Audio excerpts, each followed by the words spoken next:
Ver essa partida aqui do Tal, uma partida que eu achei muito instrutiva, bem interessante. O Tal está de pretas nessa posição.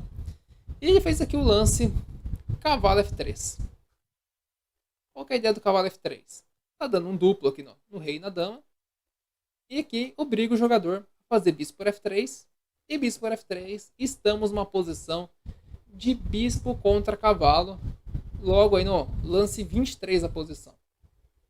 E aqui o Smyslov jogou torre 1.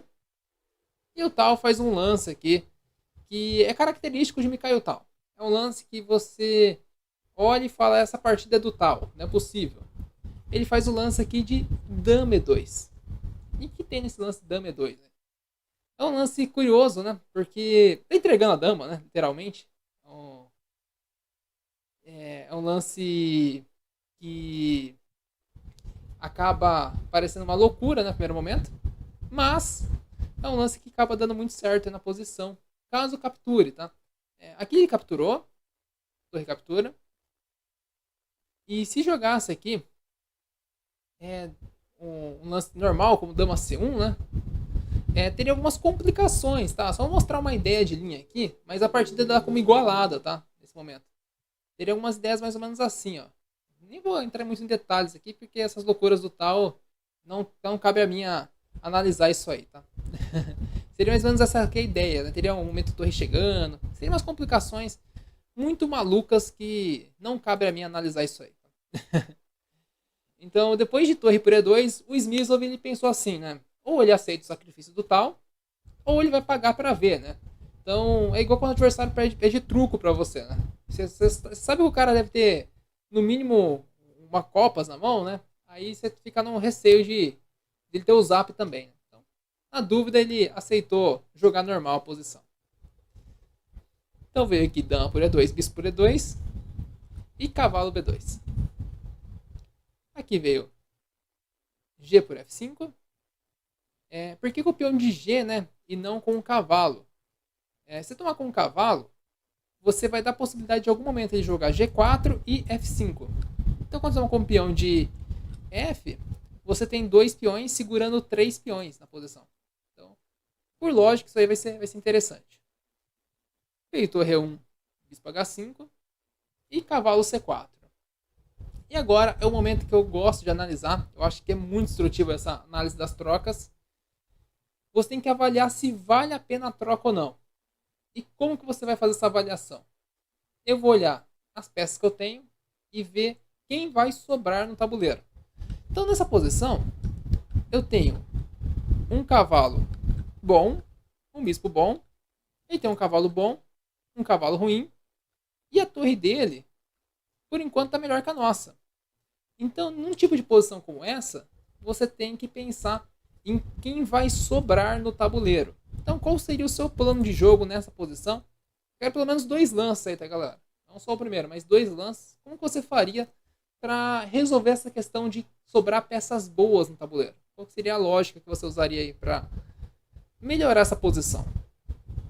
A posição tá boa, mas você tem que usar alguns conceitos aí para ela ficar melhor ainda, tá?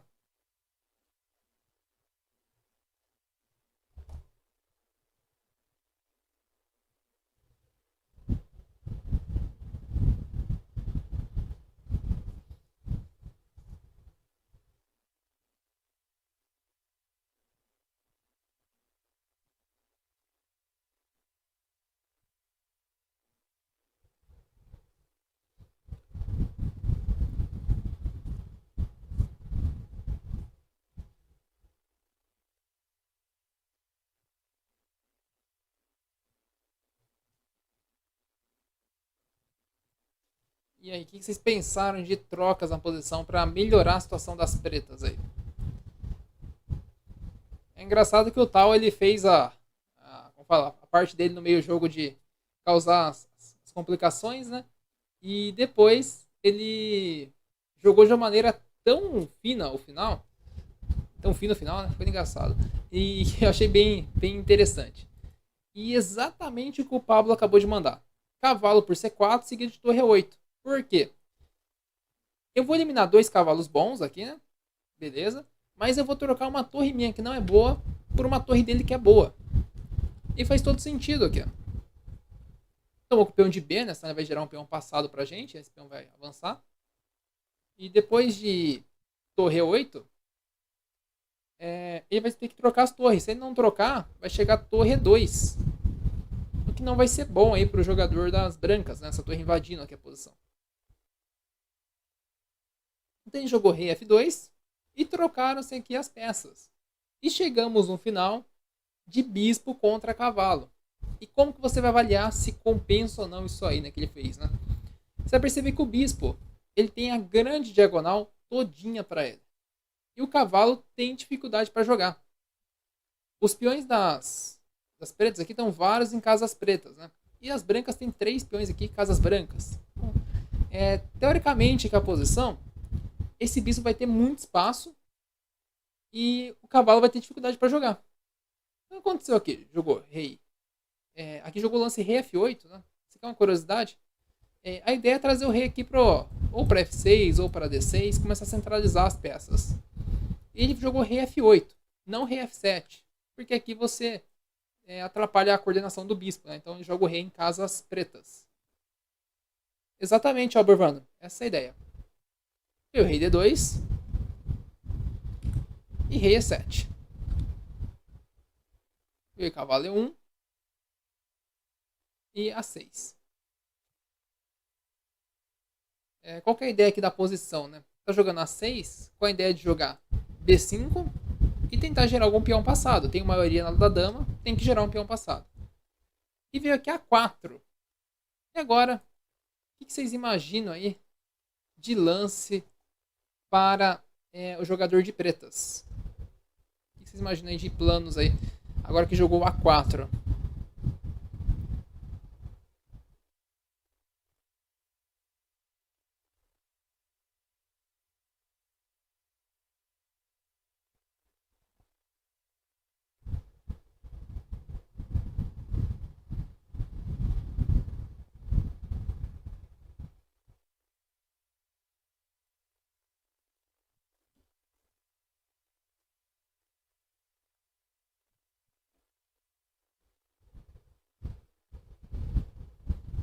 Uma ideia bem interessante aqui.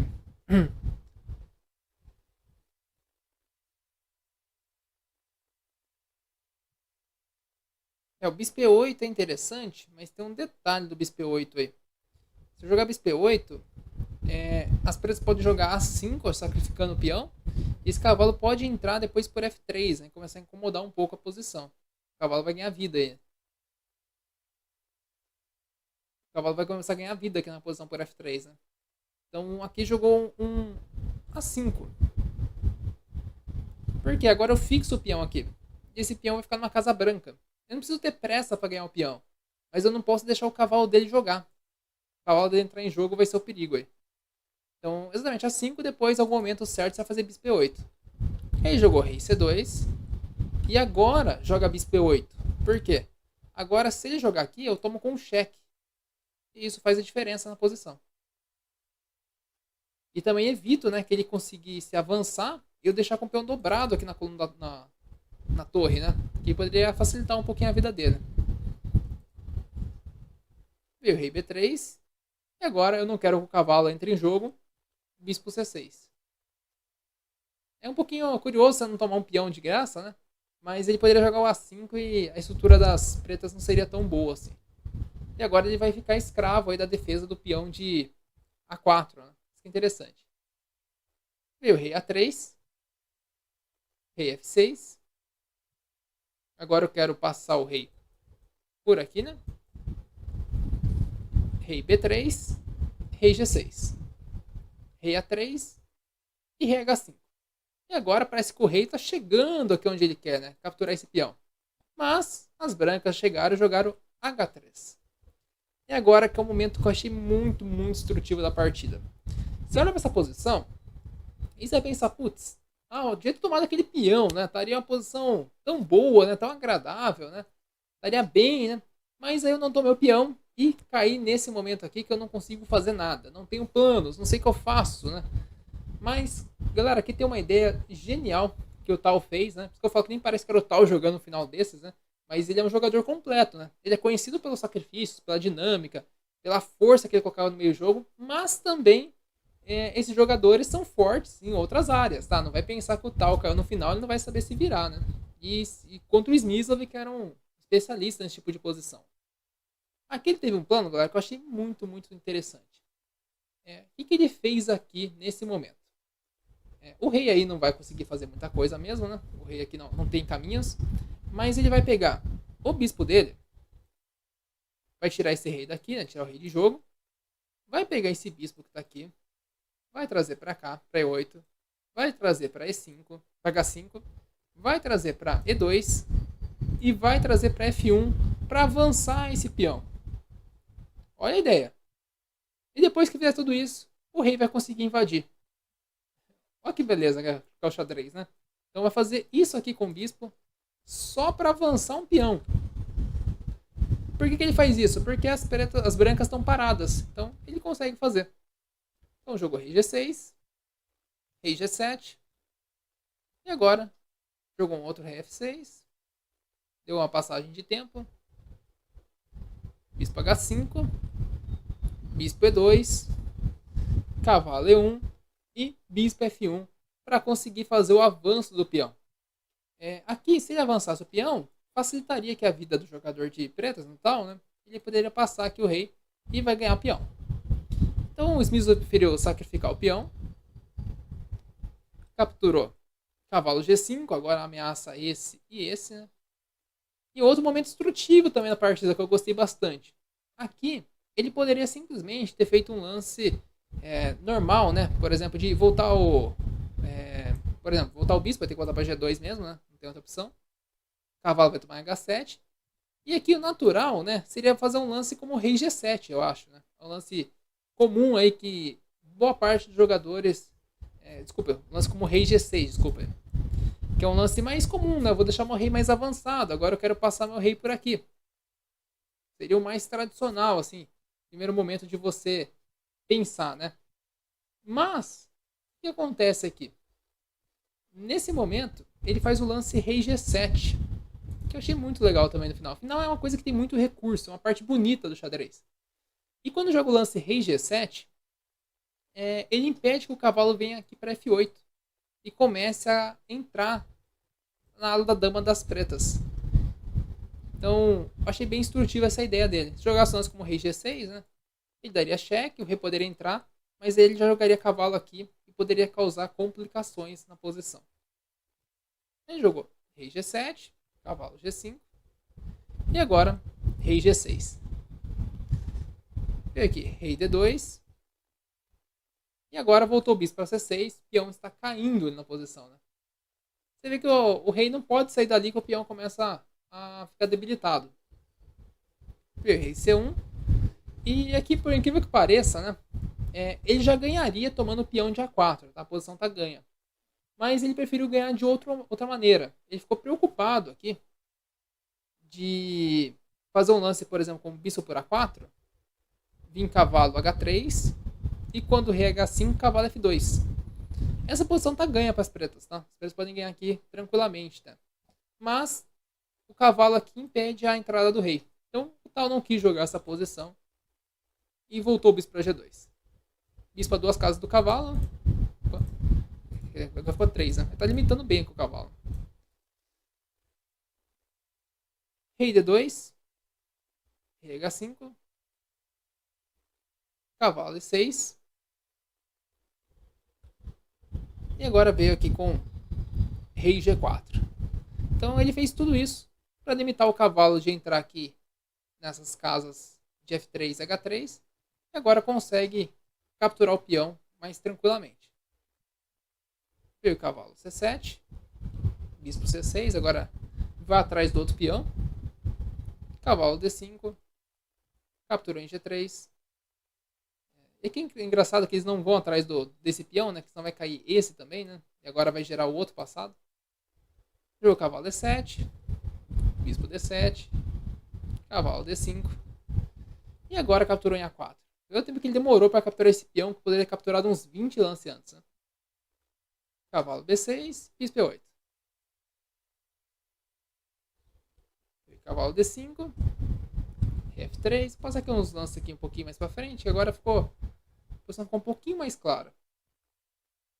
Cavalo E6 e A4. Agora você vai perceber o tema que a gente viu nas partidas anteriores, na partida do Fischer principalmente.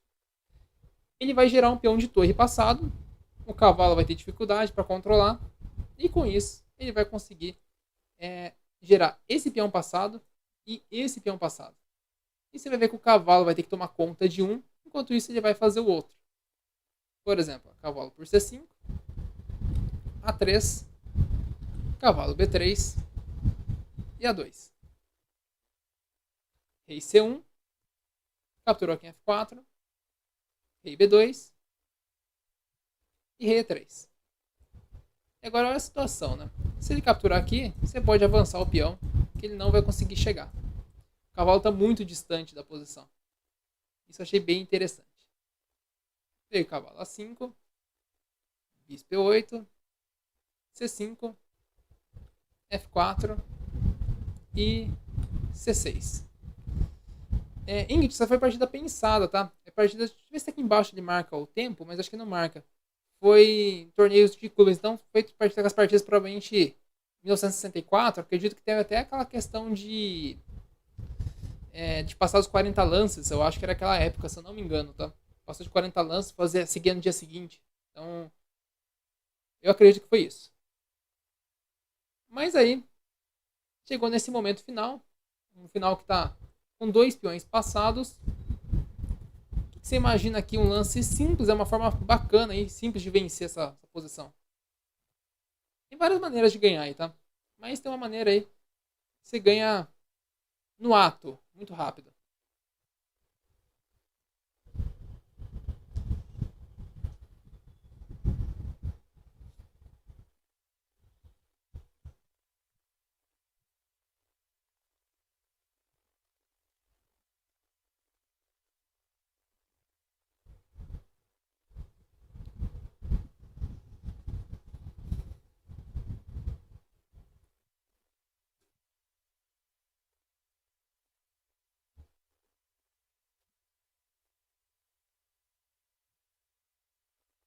É bem interessante esse tipo de final, né? Que você vê que o cavalo ele não consegue fazer duas tarefas ao mesmo tempo.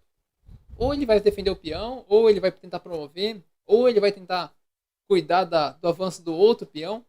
E você percebe como que o bispo coloca o cavalo pra sofrer aqui, né? Então aqui, bispo por C6. Tem outras formas de ganhar, tá? A posição tá muito boa. Mas bispo por C6 já resolve. A galera mandou o lance aí. A posição tá bem tranquila aqui, porque se ele avançar o peão, o bispo cuida aqui de C8 ainda, né? Tá bem tranquilo. Então ele bispo por C6, cavalo por C6, F3, cavalo E5, F2. Parece que o cavalo vai chegar lá, né? E aqui ele abandonou. Mas cavalo cheque, rei E2, captura. Captura. Vai ter que capturar lá em A2, né? Rei E2, rei B1, rei por D3. E agora aquele final de peão, né? O rei tá na sexta fila. O peão não chegou na sexta ainda, já tá ganho, né? Mas aqui, se jogar o lance como rei C1, aqui, e vai passar o peãozão aí de D.